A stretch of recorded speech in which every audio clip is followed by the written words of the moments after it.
역시 산은 겨울산이야. 눈이 너무 많이 와서 산장에 갇힌 신세가 되었는데도 경호 이 자식은 뭐가 그렇게 좋은지 계속 싱글벙글 이었다. 대학 졸업 후 힘들게 사회생활을 하다 처음으로 대학 때 친구와 떠나는 여행이라 나름 기대도 컸던 나였다. 하지만 일기예보와는 달리 산 중턱쯤에 이르자 눈이 마구 쏟아지기 시작했다. 그래도 다행이었던 것이 근처에 이 산장이 있었다는 것이다. 잘못했으면 꼼짝없이 조난을 당할 뻔했었다. 산장 안에 들어와 겨우 눈을 피하기는 했지만 이 눈이 그칠 기미가 보이지 않았다. 하지만 경호는 뭐가 그리 좋은지 창 밖을 보고 실실 웃고 있었다. 넌 지금 웃음이 나오냐? 아니 왜? 좋잖아. 저기 창 밖을 봐. 하얀 눈이 싹 내려앉은 것이 완전 그림 같지 않아? 넌 지나치게 긍정적인 게 문제야. 문제. 야, 세상 너무 그렇게 각박하게 살면 안 된다. 그냥 좋게 좋게 사는 게 그게 진짜 사는 거야. 그래. 너 잘났다. 난 그러고 의자에 앉아 휴대전화를 꺼냈다. 깊은 산도 아닌데 전화가 되지 않았다. 그래도 이 산장에는 생활에 필요한 여러 도구가 잘 갖추어져 있었다. 그런데도 여긴 아무도 없었다. 분명 누군가 여기에 있었던 흔적이 남아 있었는데도 말이다. 기분이 꺼림칙했다. 그런데 여기 아무도 없는 게 이상하지 않아? 내 말에 경호는 대수롭지 않게 말했다. 야, 크지도 않은 산장에 사람만 많으면 그게 더 불편한 거야. 나도 그렇게 마음 편하게 생각하고 싶었다. 하지만 마음 한 구석에 남아있는 찝찝함까지 떨쳐낼 수 없었다. 난 창가로 가서 밖을 살펴봤다. 눈발이 많이 가늘어지기는 했지만 이미 상당히 많은 눈이 쌓여 길도 제대로 보이지 않았다. 거기에 해까지 저물고 있어 오늘 밤은 무조건 여기서 보내야 할 것 같았다. 난 배낭에서 물 한 병을 꺼냈다. 물은 0.5리터짜리 물병 하나가 전부였다. 거기에 당일치기로 온 등산이니만큼 먹을 것도 과자나 사탕을 제외하면 전혀 없었다. 난 배낭을 뒤져보며 걱정이 태산같이 쌓여가는데도 경호 녀석은 창 밖을 보며 경치 감상에 빠져 있었다. 하지만 누굴 탓할 수 있는 상황은 아니었다. 경호를 불러다 놓고 함께 걱정한다고 해서 해결될 문제가 아닌 것이다. 일단 난 배낭에서 먹을 것을 꺼내 한쪽에 정리해 놓았다. 그나마 다행인 것은 물은 눈을 녹여서 마실 수 있다는 것이었다. 먹을 건 조금씩 먹는다면 이틀 정도는 버틸 수 있을 것 같았다. 어? 저기 사람 아냐? 창 밖을 보고 있던 경호가 그렇게 말했다. 사람? 난 창 가로 가서 밖을 봤다. 밖에는 정말 뭔가가 있었다. 분명 형태가 사람 같았다. 하지만 사람이라고 보기에는 너무 움직임이 없었다. 그건 그냥 꼿꼿이 서 있는 모습이었다. 눈이 이렇게 쏟아지는 가운데 저렇게 서 있는 걸 보면 사람이 아니라 나무 같은 거라 생각했다. 자세히 보니 역시 그랬다. 사람은 무슨 사람이야? 나무네 나무. 아냐. 저기 봐. 머리도 있고 팔도 있어. 뭐? 난 다시 자세히 봤다. 정말로 머리도 있고 팔도 다리도 있는 것 같아 보였다. 하지만 사람이라 보기에는 뭔가 이상하긴 했다. 내가 나가서 확인해 볼게. 경호는 그러고 바로 문을 열고 밖으로 나갔다. 난 안에서 경호의 움직임을 계속 주시했다. 조금이라도 문제가 생기면 바로 뛰쳐나갈 준비를 하고 있었다.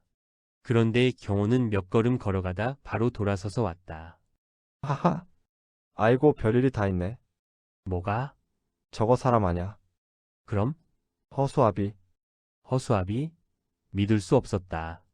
논 한가운데도 아니고 무슨 산중턱에 허수아비가 있을 리가 없었다. 말도 안 돼. 산에 무슨 허수아비야. 몰라? 아무튼 허수아비야. 누가 장난으로 만들어 놨겠지. 그런가? 그래 뭐 산장에 오가는 사람들이 기념으로 하나 만들어 놨겠지. 경호는 그러고 어깨 위에 내려앉은 눈을 털어내며 말했다. 눈 하나는 정말 끔찍하게 온다. 아무래도 오늘은 꼼짝없이 여기 있어야겠는데? 아니 며칠 더 있게 될지도 몰라. 나의 걱정스런 말투에도 경호는 전혀 신경 쓰지 않는 듯 했다. 눈을 다 털어낸 후 의자에 앉아 내가 정리해 놓은 물과 과자를 아무렇지도 않게 흩트려 놓았다. 그리고 그 안에서 자기가 좋아하는 과자를 집어 입안에 가득 집어넣었다. 그러다 목이 막히자 남은 물을 몽땅 마셔버렸다. 야, 너 지금 뭐 하는 거야? 뭐가? 여기 며칠을 더 있게 될지도 모르는데 그렇게 막 먹고 마시면 어떡해? 왜? 먹으면 안 돼? 경호는 자신이 무슨 짓을 저질렀는지 전혀 의식하고 있지 못했다. 빈 물통과 과자, 부스러기를 한참 보고 있던 경호는 웃으며 말했다. 괜찮아? 내일이면 눈 그쳐. 원래 이런 눈은 오래 안 가. 난 도대체 무슨 근거로 그런 말을 하느냐고 따져 묻고 싶었지만 괜한 싸움이 될까 싶어 관두었다. 경호는 내가 가만히 있자 자기 생각에 동의했다고 생각했는지 과자를 한 움큼 쥐어 내게 내밀며 말했다. 먹어. 먹는 게 남는 거야. 그리고 내가 나가서 여기 물통에 눈 좀 넣어 올게. 녹이면 마실 수 있을 거야. 내가 과자를 받자 경호는 바로 밖으로 나갔다. 그런데 한참이 지나도 경호가 돌아오지 않았다. 눈을 감는 일이라면 바로 앞에서 해도 될 텐데 이렇게까지 돌아오지 않는 건 이상했다. 난 경호를 찾아 밖으로 나갔다. 이미 날은 저물어 주변은 어두워져 있었다. 난 조심스럽게 경호의 발자국을 확인했다. 그리고 그 발자국을 따라 한 걸음 한 걸음 옮겼다. 그렇게 걸어가다 맞은편에서 걸어오는 경호와 마주쳤다. 경호는 나를 보더니 짧게 한숨을 내쉬고는 말했다. 왜 나왔냐? 하도 안 와서 나와봤지. 그래? 이게 눈밭에 빠져 있는 게 보여서 말이야. 그러고 보니 경호는 뭔가 자루 같은 것을 끌고 왔다. 그게 뭐냐? 먹을 거 같은데 일단 같이 안으로 좀 옮기자.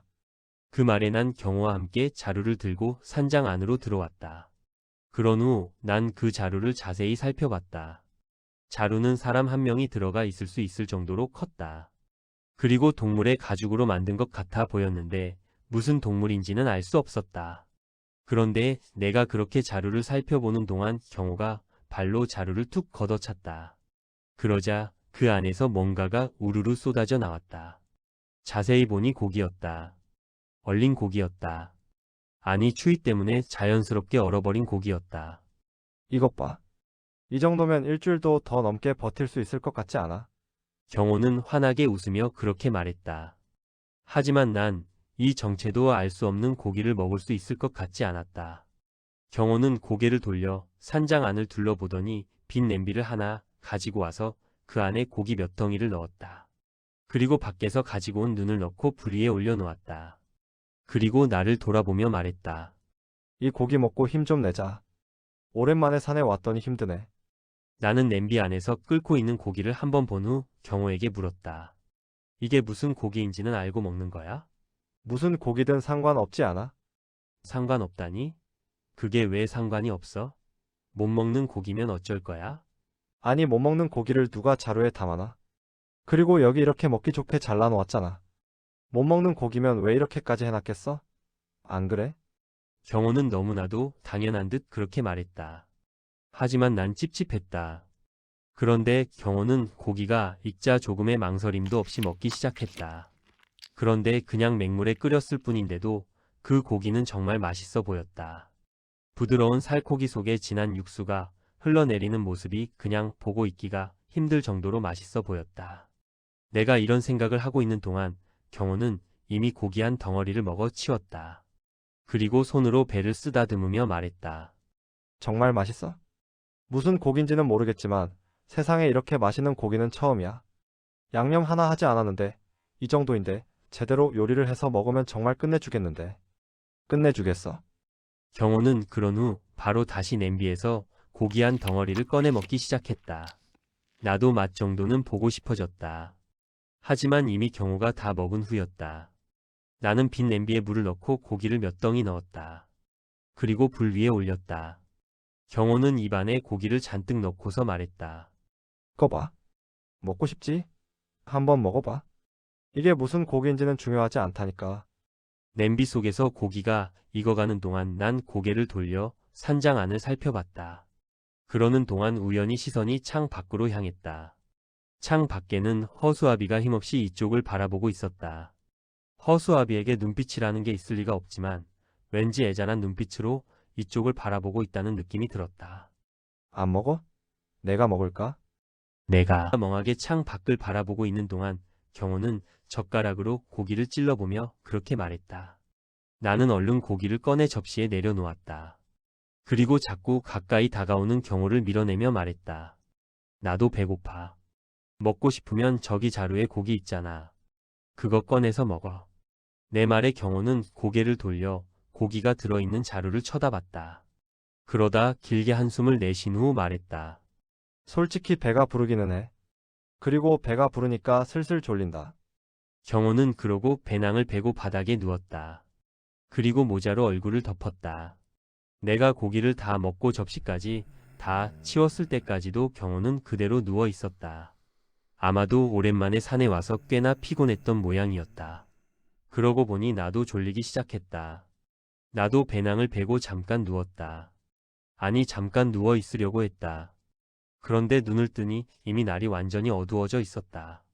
손목 시계를 보니 11시를 넘기고 있었다. 경호는 여전히 배낭을 베고 자고 있었다. 나는 다시 자리에 누웠다. 밤에 할 일도 없고 이대로 아침까지 자는 게 나을 것 같았다. 그런데 갑자기 화장실에 가고 싶어졌다.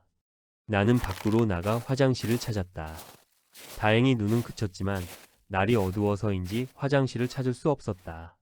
할 수 없이 가까운 나무 뒤로 가서 볼일을 볼 수밖에 없었다. 그러고 다시 산장으로 향하려는데 바로 앞에 허수아비가 있는 것이 보였다. 달빛 아래에 허수아비가 우두커니 혼자 서 있는 모습을 보니 왠지 처량하게 느껴졌다. 그래서였을까?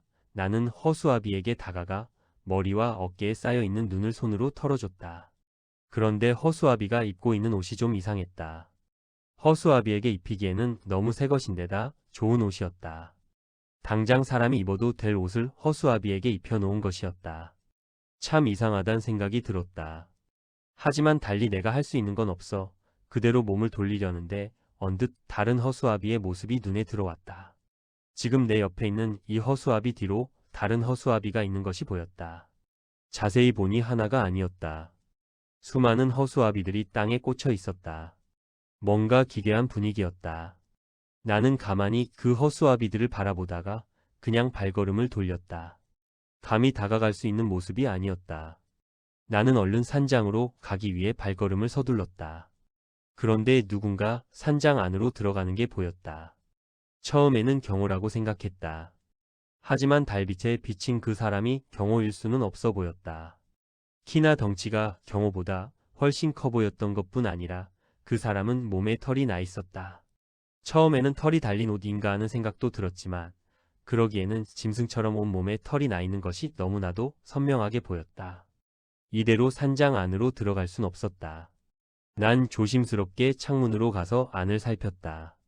안은 어두워 잘 보이지 않았다. 하지만 가만히 보니 그 털로 뒤덮인 사람이 산장 안을 돌아다니는 것이 보였다. 잠시 후 산장 안에 불이 들어왔다. 촛불 같은 것을 켠 것 같았다. 아니 환하게 보이는 것은 아니었지만 이전보다는 확실히 잘 보였다.